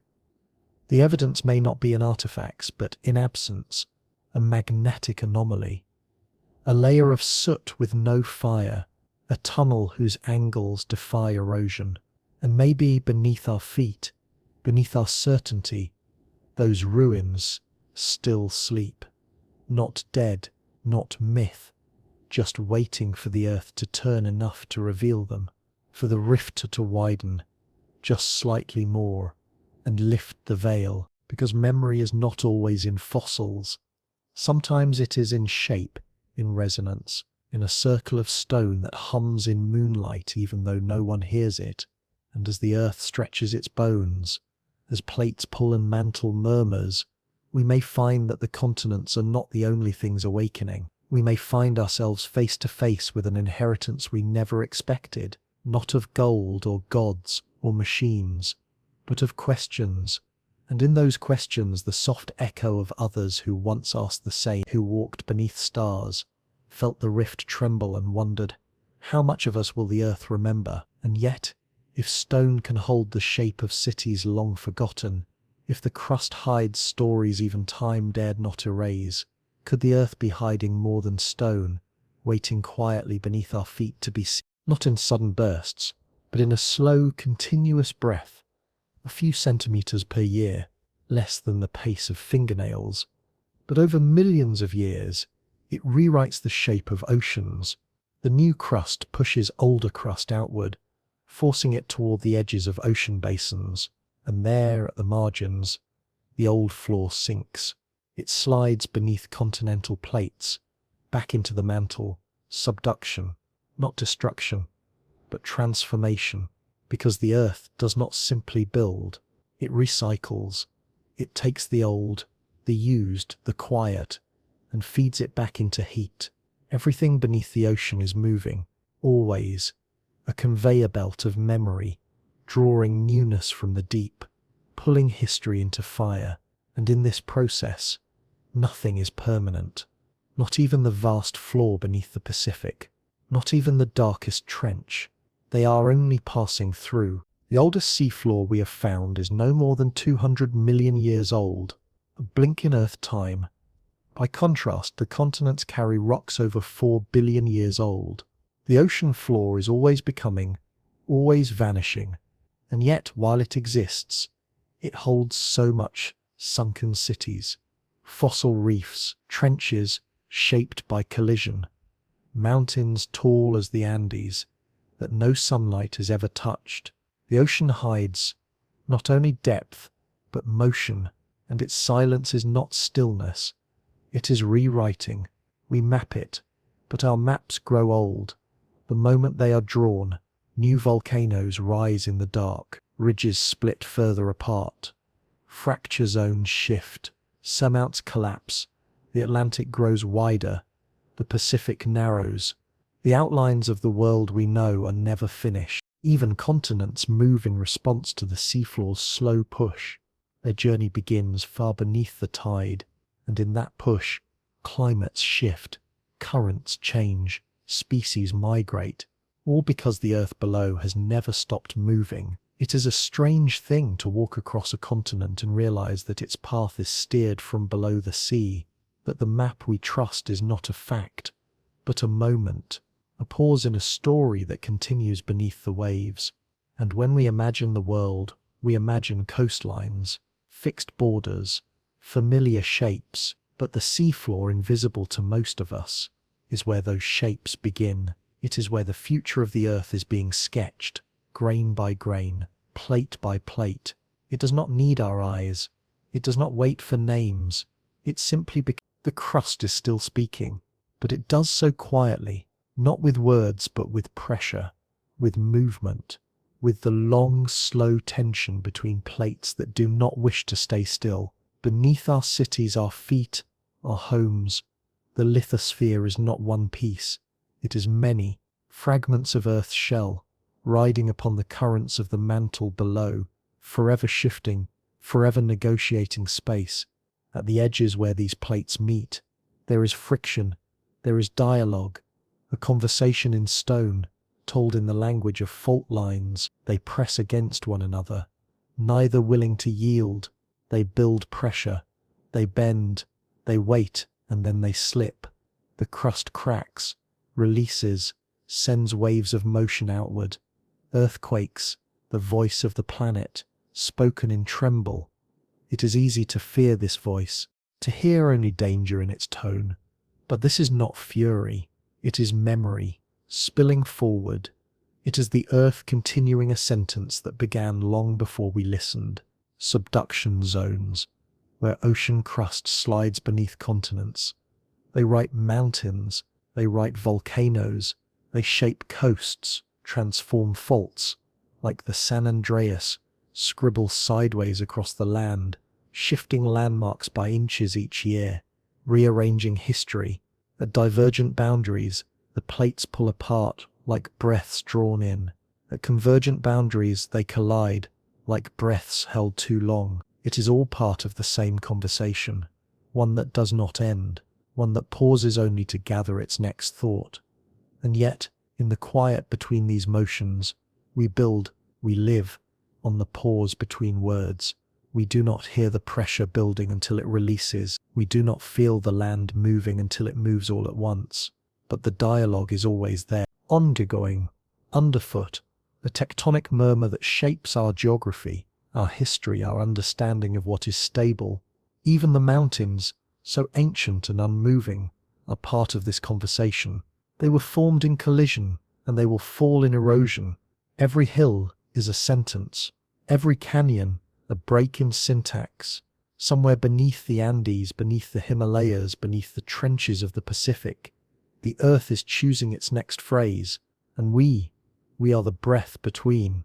We are the pause between one motion and the next. And in that pause we forget. We call the ground solid. We call the land ours. But neither is true. The land is only borrowing stillness, and we are only borrowing time. For eventually the plates will move again. They will speak again. The ground will tremble, not to frighten us, but to remind us that nothing is final, that even the crust, so old, so worn, is still alive with meaning, that silence is never truly silent. And when we feel the earth shift, when roads split and mountains shrug, we are not witnessing disaster. We are hearing the crust continue its conversation. We are hearing the next word. And yet, if every tremor is a sentence still being formed, if the land beneath us speaks not in stillness but in rhythm, what if we are living on the pause between words, the soft moment before the earth speaks again? And what if beneath that quiet breath, the deepest voice of all has already begun to stir? Far below the drifting plates, beneath the crust and the mantle's molten tides, there lies a heart, not of blood, but of metal, an iron sphere, dense and immense, spinning slowly in its own rhythm, nested within a sea of liquid alloy. The earth's core, invisible, but not silent, hidden, but not still, for in that spinning iron, heat and motion combine to shape something extraordinary, a magnetic field, not merely a compass guide, but a shield, a soft invisible veil, wrapping the planet in protection, deflecting solar wind, catching cosmic breath. Without it, the sun would strip our skies bare. Without it, life might never have taken root at all. This field is born from fluid motion, convection in the outer core, iron flowing like thought, currents forming spirals of charge. It pulses, twists, undulates, a planet-sized aurora, dancing from pole to pole. And yet, it is not permanent. Throughout deep time, the magnetic field has reversed. North becomes south. South becomes north. Not often, not predictably, but inevitably. These geomagnetic reversals leave no visible scar on the land, but they are recorded in lava. When molten rock cools, its minerals lock in the direction of the magnetic field at that moment. A fossil compass, etched into stone, and when we examine ancient volcanic flows, we see the flips, the slow drift of poles, the collapse of order, the re-emergence of polarity, like blinking, but on a geologic timescale. Some reversals took thousands of years, others happened in less than a century. The planet does not warn us, it simply changes its mind. During these reversals, the magnetic field weakens, fragments, sometimes disappears altogether. The shield thins, radiation slips closer, navigation, biological and technological shifts. Auroras bloom at the equator, and yet life has always endured, even in the absence of magnetic clarity. The Earth adapts, it writes new code in its core, builds a new field from the molten script. But now, the field is changing again. Over the past 2 centuries it has weakened by nearly 10%. The magnetic North Pole is drifting faster than ever recorded. Deep beneath the South Atlantic, a strange anomaly grows, a weak patch in the field where satellites flicker and falter. Scientists do not know if this is the beginning of a reversal, but they listen, they measure, they wait, because the core, for all its depth and darkness, is not silent. It pulses with seismic waves, its shape inferred from echoes. It hums, almost music, with vibrations that pass through the mantle and reach our instruments. These are the shadows in its pulse, not just motion but meaning. And as we tune our ears to that frequency, we ask, what lies at the edge of magnetism? What happens when the shield flickers, when the compass turns inward? Could memory be lost not in fire or flood, but in the quiet unraveling of direction itself? And yet the Earth has survived every reversal, so has life. So might we, because even as it flips, even as it reconfigures its magnetic skin, the Earth continues to turn, and the core, that iron seed, never stops spinning. It is the slowest heart, but the most constant, and in its rhythm, in its cycles and surprises, it holds the deepest truths of this living planet, not in eruption, not in drift, but in unseen force, the breath we cannot see, but which shapes every sunrise. And yet, if the compass beneath our feet is already swaying, if the field that holds our sky is beginning to flicker, could the next shift already be humming beneath us, waiting for its moment to turn the world again? And above that hum, above the crust's quiet tension and the iron pulse of the core, the sky weeps. Rain, not the kind that floods cities or cracks thunder against mountain spines, but the gentle kind, the kind that falls when the world seems to exhale, soft, slow, an almost forgotten rhythm. Each drop, a memory. It begins far above, condensing in the silence between clouds, drawn together by temperature, by chemistry, by chance. But when it falls, it does not disappear. It leaves a mark, a touch, a coolness, a whisper against stone. Even the hardest basalt bears the imprint of water. Rain etches it, washes it, sculpts it into forms more tender. The sharp edges dull, surfaces polish, rivulets carve quiet paths down ancient lava flows. To the impatient eye, it looks like nothing. To time, it is transformation. Stone does not forget rainfall. It holds its history in every groove, every fluted edge, every smooth bowl hollowed by centuries of storms. And even when the rains vanish, the memory remains. In deserts, where clouds rarely gather, there are stones that still bear the shapes of vanished rivers. Wadis, dry now, once held torrents, and the stones there are rounded, not by current wind, but by long ago water that rolled them gently down corridors of light. Somewhere, in the Sahara's heart, are pebbles from ancient lakes. Somewhere beneath the Atacama, salt-crusted cliffs remember centuries-old mist. Even on the moon, astronauts found basalt, and knew, instantly, what it meant: volcanic past, cooling flow, and the suggestion that water had once been near. So if the moon remembers, how much more does Earth recall? Erosion is not a form of forgetting.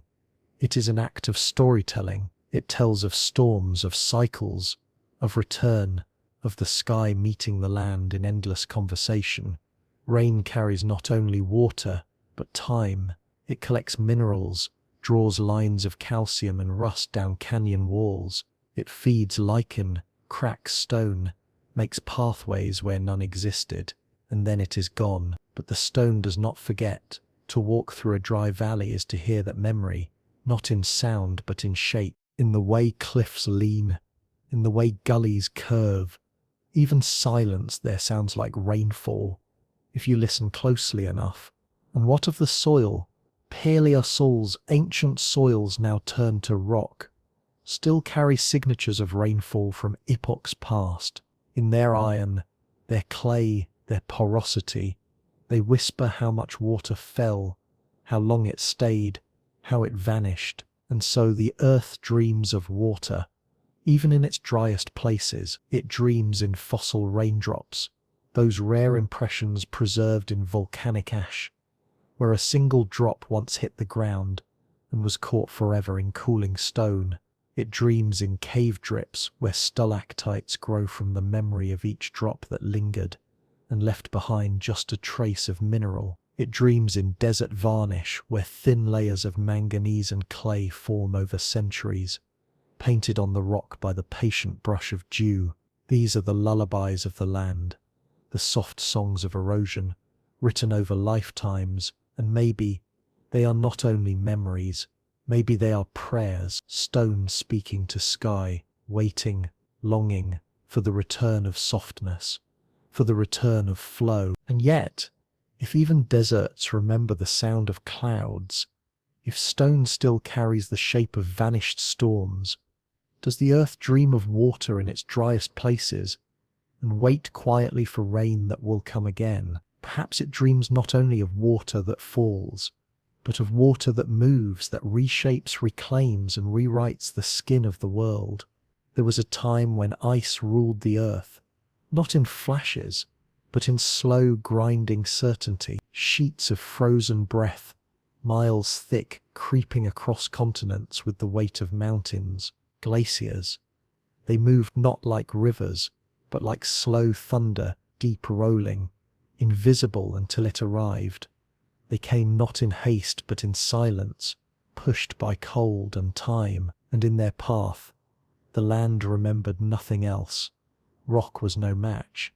Mountains bowed, forests vanished, the glaciers carved valleys into U-shapes, scraped the skin from ridges, smoothed the bones of hills.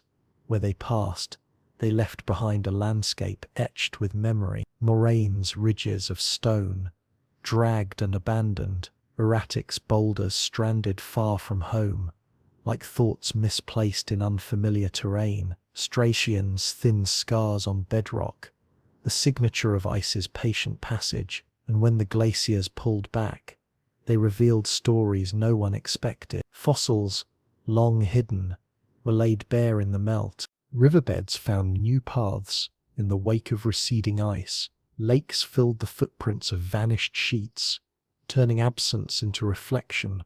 Some say entire cities, entire histories were swallowed, that under the green-lined ice, under Antarctica's buried plateaus, there may be ruins, not of stone but of pattern, geomagnetic traces, right-angled anomalies, hints that what lies beneath is not just bedrock, but memory. Even now, as the ice retreats again, not by age but by heat, the world is beginning to remember.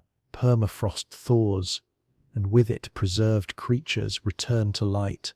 Mammoths, flowers, viruses, time, long frozen, unfolds, but the scars remain. You can see them in the fjords, where cliffs fall steep into the sea, cut clean by glacier jaws. You can see them in Canada, in Scandinavia, in Patagonia, landscapes scraped bare, then filled again by life. And perhaps you can feel them too, in the way air tastes sharper near the peaks, in the hush that hangs over glacial lakes, in the way light bends through ice that has pressed itself into clarity over centuries. The ice may be shrinking now, but its story is still being told, and even as it disappears, it leaves behind questions. What rests beneath miles of still frozen crust? What has waited, quiet and sealed, for millennia? Are there voices locked in crystal, maps engraved in layers of snow, secrets held between ancient storms? We treat ice as absence, a void of color, a blankness, but it is full of layers. Each snowfall is a line of memory, each winter a phrase, and in its depth we find the history of air, of carbon, of pollen, of fire. We find the signature of time itself, compressed, distilled, waiting to be read. And when the last glacier melts, when its final drop joins the sea, what then? Will the earth be warmer, wider, or simply more exposed? Will the secrets beneath the melt change our story, or confirm that we've only guessed what's always been? Because the glaciers do not forget. They move slowly, but they do not sleep, and their silence is not emptiness. It is listening. It is recording. It is holding on until we are ready to see what lies beneath. And yet, if valleys still echo with the shapes of ice, if lakes fill the spaces glaciers once carved, what secrets might still lie under the melt, held in the quiet places where cold once ruled the sky? Perhaps beneath even that cold, there was a deeper quiet still, a silence so complete that it did not come from stillness, but from tension. The silence before the rift. Before a continent breaks apart, it does not scream. It listens. The ground holds its breath. The wind hesitates. Even the birds go missing, as if called somewhere else. This is not the silence of peace, but of anticipation. A pause stretched taut across the land. Beneath it, the crust swells, not in ways we see, but in ways the rock feels. Heat wells upward. Mantle plumes push gently against the bottom of the plate. Cracks form deep underground, thin, invisible, stretching like old memories relearning how to unfold. And at the surface we sense it without knowing why. The sky dims slightly. Air grows still. Trees stop swaying. Water in wells trembles. Animals pause mid-step, as though listening to a whisper we cannot hear. Then comes the first motion. Not loud, not sudden, just a soft shift, a small breath beneath the soles of our feet. A fault awakens, and the crust once seamless begins to open, rifting. The earth does not tear all at once. It eases apart, year by year, centimetre by centimetre. But the crack once born does not forget. It deepens, it widens, it becomes a valley, then a chasm, then one day, an ocean. This is how continents leave each other, not with rage, but with patience, not in rupture, but in quiet insistence. The East African rift is doing it now, a slow unzipping of a continent long thought whole. From Ethiopia to Mozambique, the land stretches quietly, pulling itself apart under our feet. Volcanoes mark the seam. New lakes form in the fresh depression. Hot springs rise from below, steam carrying the scent of something ancient, and geologists tell us this is the beginning of something vast. In tens of millions of years, a new sea will form here, a new coastline will take shape, a new world map will emerge. But right now, we are in the silence, the soft breath before the sentence continues, and in that silence, there is memory, because this has happened before. The Atlantic was once only a rift, so was the Red Sea. So were the margins of every continent now outlined in salt water.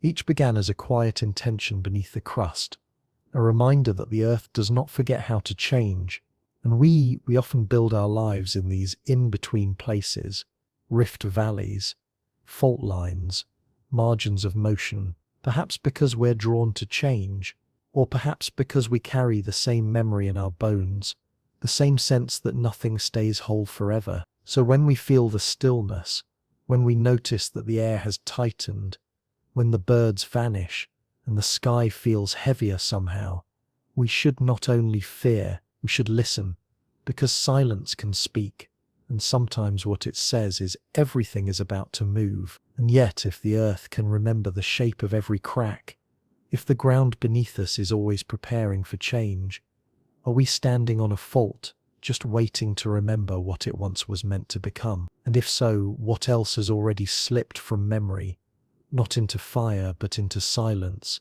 stone and soil? For not all things lost to the shifting earth are made of forests or fossils.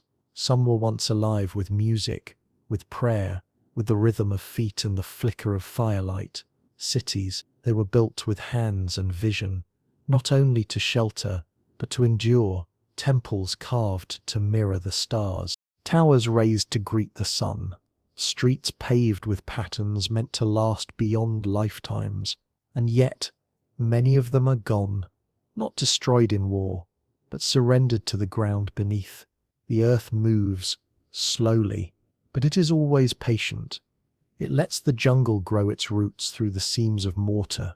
It lets the rivers swell and shift, carrying silt over stone, mud over memory, and in time what once stood proud becomes quiet, becomes ruin, becomes part of the landscape that no longer remembers its name.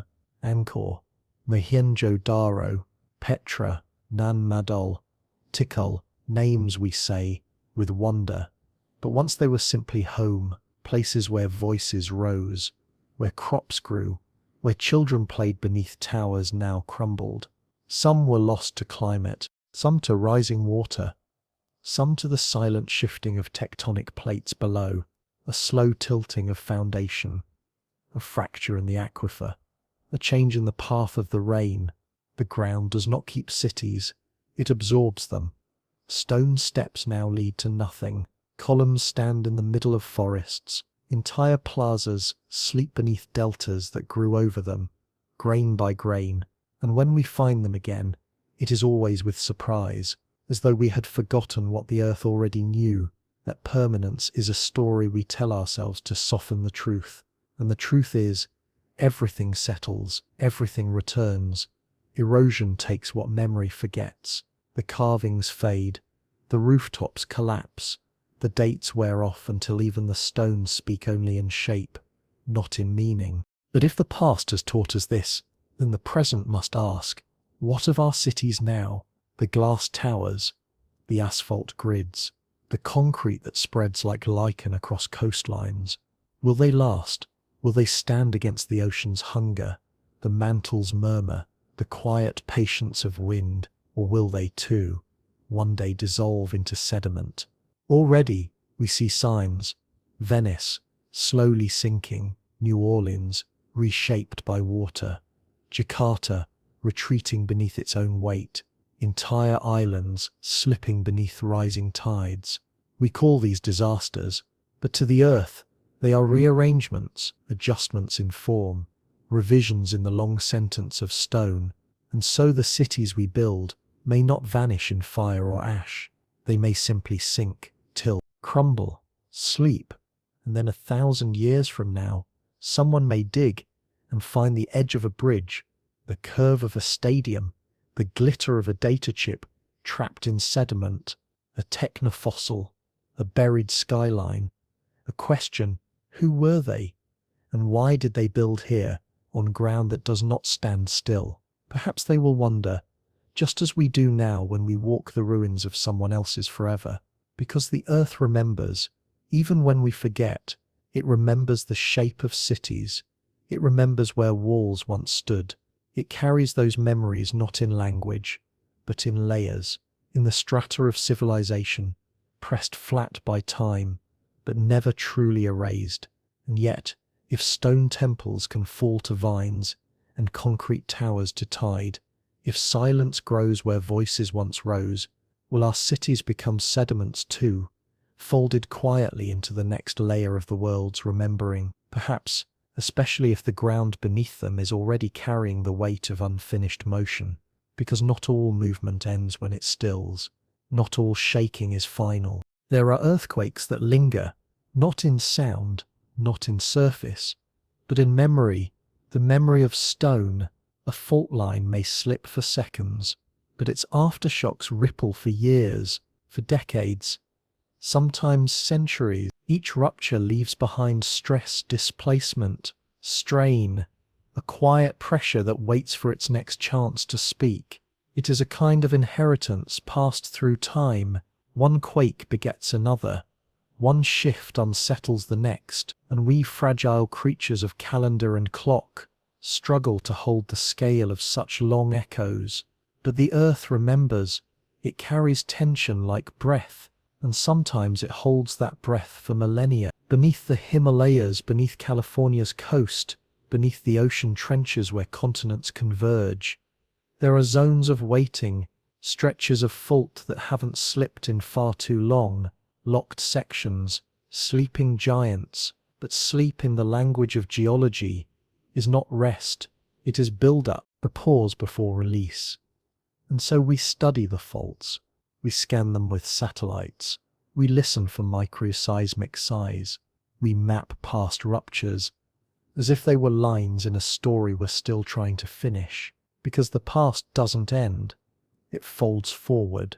What shook the ground in one age may still be shaping the next. Some researchers believe that today's earthquakes still feel the memory of ancient superquakes, massive ruptures from the times of Pangaea's parting, from when Laurasia first split, from when the crust screamed itself into a new arrangement. The rock remembers, its layers hold fractures older than trees, older than wings, older than mammals, and within those ancient scars, stress still moves, silently, relentlessly, like echoes from a voice spoken in another language long ago, still bouncing between mountain and trench. We think of earthquakes as moments, but they are conversations. One rupture says, "I remember," and another answers, "So do I," sometimes hundreds of miles away, sometimes decades apart, sometimes in a pattern we only understand when it's too late to listen. But if this is true, if quakes are not isolated, but linked, then we are living not just in our own time, but in the aftershocks of something older, a tension we did not cause, a pressure we cannot fully trace, and yet we build, we live, we walk across fault lines, carved before our ancestors were born. We pave streets on fractured ground, and the earth, patient as ever, holds its breath beneath us. Somewhere, a slip is preparing, the grain of stress tips too far, a locked fault sighs open, and the echo continues. The world shakes, but what we feel is only the surface. Beneath that, a memory, a continuation. The earth is not punishing, it is remembering, and in its memory we are guests. We live in the long wake of old motion, old division, old conversations written in stone. And yet, if the tremors we feel today are echoes of ruptures long gone, if the fault lines still carry the stress of continents broken long before our time, are we living in the aftershock of ancient tension, still unfolding its story beneath our every step? And if so, what story is it telling? Is it only about rupture, or could it be about return? Because tectonics is not simply the art of breaking, it is also the art of coming home. Continents split, yes, but they also wander. They drift like slow thoughts across the surface of the planet, carried by the mantle's quiet breath. And in that drifting, there is a secret rhythm, a slow circling that brings them back again, back to one another, back to center, back to union. The earth does not simply divide, it gathers. It did so before. Once long ago all land met as one. Pangaea, a supercontinent broad and warm, stitched together across the curve of the world. But Pangaea itself was not the first. Before it, there was Rodinia. Before that, Columbia. And before even those, each one formed, drifted, broke, and returned again, in a cycle so slow it could only be measured in hundreds of millions of years. And now, we are somewhere in the middle. The Atlantic grows wider as the Americas move away from Europe and Africa. But beneath the Pacific, something different is happening. The basin shrinks, the plates bend inward. Subduction zones consume old seafloor like parchment ready to be rewritten. And scientists believe, perhaps in 200 million years, another supercontinent will form. They've given it names already: Pangaea, Proxima, Novo, Pangaea, Amasya. Each theory drawn in patient lines, across maps of a future none of us will see. But the Earth, it is already preparing. Australia drifts north, on a quiet journey toward Asia. Africa nudges Europe, lifting new mountains in the Mediterranean's fading basin. The Americas edge toward the Pacific, as if remembering something they once touched. The crust beneath us is not still. It is curving in, gathering, reconvening, This is not an end. It is a return, and in that return, the earth remembers its shape, not perfectly, not precisely, but in feeling like hands reaching in the dark, finding old contours in the quiet of reunion. We may think of continents as identities, north, south, east, west, but they are only fragments. Pages torn from the same book, their stories intersect in stone and fossil lineages that once walked from coast to coast before coasts even existed. Their mountain belts connect even now, as threads beneath oceans, waiting to rise again when the plates complete their loop. And when that happens, when the land gathers once more, what will the earth become? Not what it was, but something new, a new supercontinent. Not a copy, but a continuation, a new arrangement of memory, pressed back together by deep time gravity. And perhaps in that future world, the crust will still carry echoes of us, a sliver of plastic, a carved tunnel, a name eroded smooth in stone. Perhaps the land itself will hum with reunion, not with noise, but with balance, because even in tectonic drift, there is a longing, a gravity not of mass, but of belonging. Continents drift not to escape, but to return in a shape the earth has not yet dreamed. And yet, if land that drifted for eons can find its way back, if stone can remember the shape of touch, might the earth be gathering itself again, quietly beneath our feet? And even as the plates draw closer, even as new mountains rise from their meeting, another story unfolds, the quiet undoing of what was once lifted. Because even the tallest peaks fall, not suddenly, not in violence, but in the patient language of time. They begin as fire and pressure, stone pushed skyward by colliding plates, ridges thrust upward. With tectonic force, they scrape the sky, gather snow in their shadows, cut rivers into the land below. But from the moment they rise, they begin to wear away. Rain falls, again and again, finding every crack. Water seeps into seams, freezes, expands, splits rock from rock. Wind arrives. It polishes the ridgelines, carrying away grains so small they vanish into air. Sun heats and cools, expanding, contracting, weakening stone not by force but by rhythm. And gravity, always patient, always present, pulls everything downward, bit by bit. This is not a failure. This is a return. A mountain is not a monument. It is a movement, slowed into stone. And when that movement ends, the falling begins. Mountains collapse, not in thunder, but in sediment. They crumble into pebbles, into sand, into soil that feeds forests far from where the peaks once stood. The Himalayas, still rising today, will one day erode to hills. The Appalachians, once towering like the Alps, now roll gently beneath forests, a softened memory of their former height. Even Everest, sharp and defiant, is losing itself grain by grain. Erosion is not destruction. It is transformation.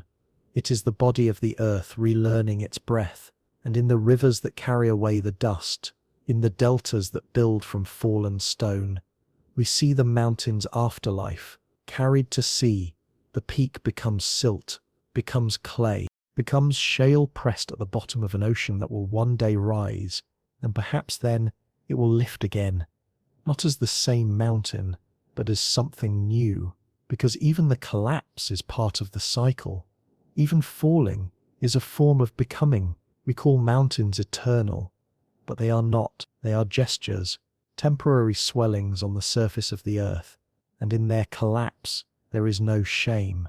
They have seen the sky, they have held glaciers, they have sung with wind and swallowed storms, and when they crumble, they become part of everything else: the valley, the field, the breath of dust that crosses continents and seeds the soil half a world away.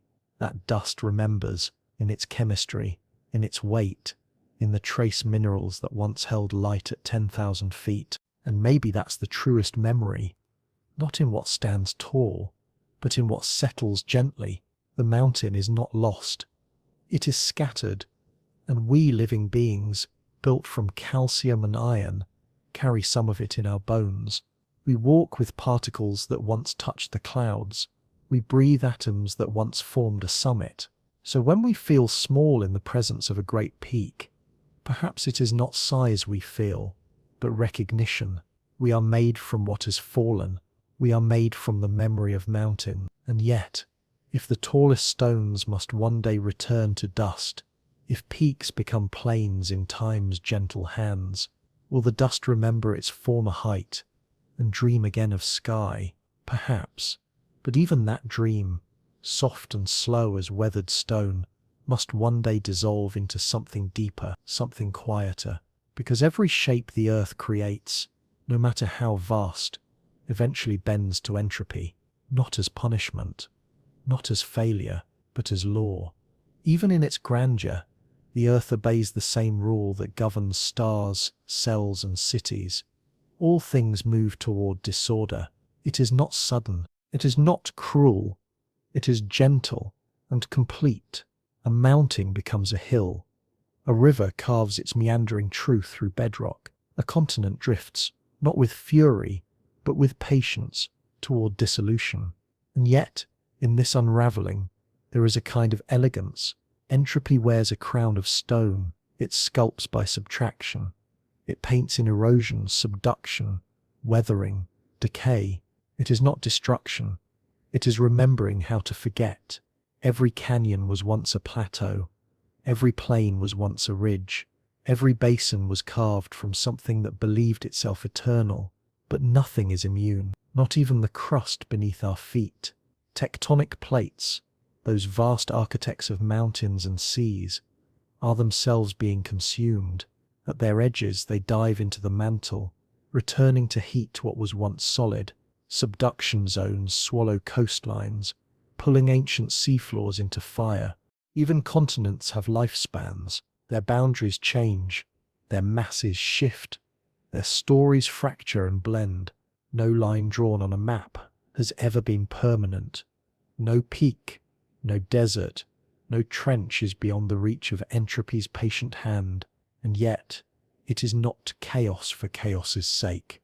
There is rhythm to the disintegration. There is design in the undoing. Sediment from fallen cliffs nourishes valleys. Ash from dying volcanoes feeds forests. Crumbled coastlines become new beaches, new tide lines, new songs for the sea to hum. Even in breaking down, the earth builds. Even in forgetting, it remembers what can be made from the pieces. Entropy, then, is not absence. It is change, unbound by memory. It is how the earth lets go of what it no longer needs.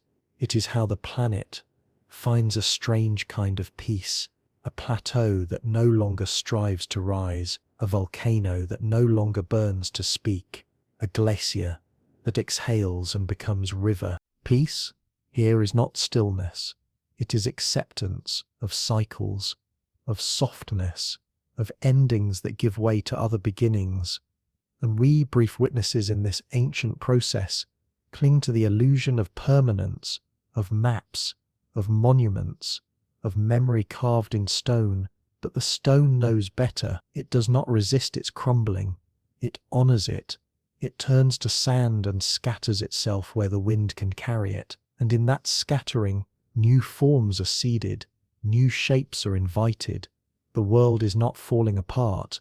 It is changing form, always, endlessly. So when you look at a broken cliff, a cracked plain, a fallen ridge, know that it is not ruined. It is returning to movement, to balance, to the next version of itself. And yet, if every fracture is a soft surrender, if every loss feeds another shape, is this how the planet finds peace? Not in stillness, but in the gentle elegance of letting go. But even letting go, even surrender, must eventually come to rest, because there may come a time far beyond us, when the earth no longer shifts beneath itself, when the mantle's heat cools, when the plates drift their last inch, when the breathing of the planet slows to a whisper and then pauses. The continents, having circled the globe in endless reunion and separation, may finally come to rest. No more rifts, no more ridges, no more slow collisions that lift mountains into the clouds. Only quiet, a supercontinent, perhaps drawn back together one final time, a last embrace beneath a thinning sky, not in tension but in stillness, and beneath it, the mantle cools, no longer pulsing with the same molten urgency. The iron core spins more slowly. The magnetic field wanes. The fire that once carved oceans, raised peaks, split lands, flickers, fades. It has worked long enough, and now the planet rests. This won't be sudden. It will unfold over hundreds of millions of years, too slow for any species to see, but steady. The signs would be subtle. Volcanoes less frequent, earthquakes rare, seafloor spreading slows, subduction stops. The great tectonic engine, the system that turns stone into story, finally quiets, and in that stillness, the continents, once restless wanderers, sleep again. Their motion ceases, their edges smooth, their fractures seal. The crust, once a shifting mosaic, becomes whole again. But not as in the beginning. This stillness is different. It holds memory, layered deep in the lithosphere, are the traces of every drift, every quake, every rise and fall. Nothing is erased. It is only held in place, gently, like breath beneath closed eyes. And what of life then? Will anything remain to feel that pause, to witness the earth's long exhale? Perhaps, perhaps not. Maybe the surface will be quiet too. Maybe the oceans will recede, the atmosphere thin, the biosphere dim. But even if no one watches, the planet will know. It will remember what it once carried, what it once was. The forests, the rivers, the creatures with wings and fur and fire, the cities, the song, the hands that reached into soil and sky, all folded into its final silence. But perhaps this is not the end. Perhaps this is the interval before another cycle, because stillness too can be part of breath, a moment between inhalation and exhalation, a pause before the next motion. We do not know if the mantle's fire will ever rise again, if new rifts might one day open, if the plates long still might remember how to drift. But the earth, even in sleep, has never been truly empty. Even the darkest crust carries light within its memory, and the silence is not absence. It is preparation. It is waiting. It is peace, not as ending but as threshold. So if one day the continents sleep again, let it not be called death. Let it be called stillness. Let it be called return. Let it be the planet holding itself in the arms of its own history. And yet, if all movement pauses, if the earth one day sets down its weight and closes its molten eyes, will that be the final night, or just the next breath in a dream that has not yet ended? Perhaps it was always a dream, a slow planetary dream, not bound by time, not limited to waking or sleep, because even now, with all we've seen, all we've lost, all we've become, the earth is still turning, still stirring in its layers, still remembering its shape, still whispering stories into stone. And here at the edge of that turning, we return to the night. The continents awoke, not a violent awakening, not a flash or rupture, but a gentle stirring beneath eons of quiet. Once the crust was whole, a single hush stretched across the skin of the planet. Pangaea, as we named it later, the dream of unity before division, the cradle before the scatter. But even then, in its stillness, the earth felt movement. It dreamed of motion, long before motion came. Deep below, in the soft churn of the mantle, currents swirled, not like storms, but like thought, unspoken, unfinished, warming slowly into will. And from that warmth the crust cracked. A yawn through stone, a murmur in granite, a breath deep and ancient. Continents began to drift.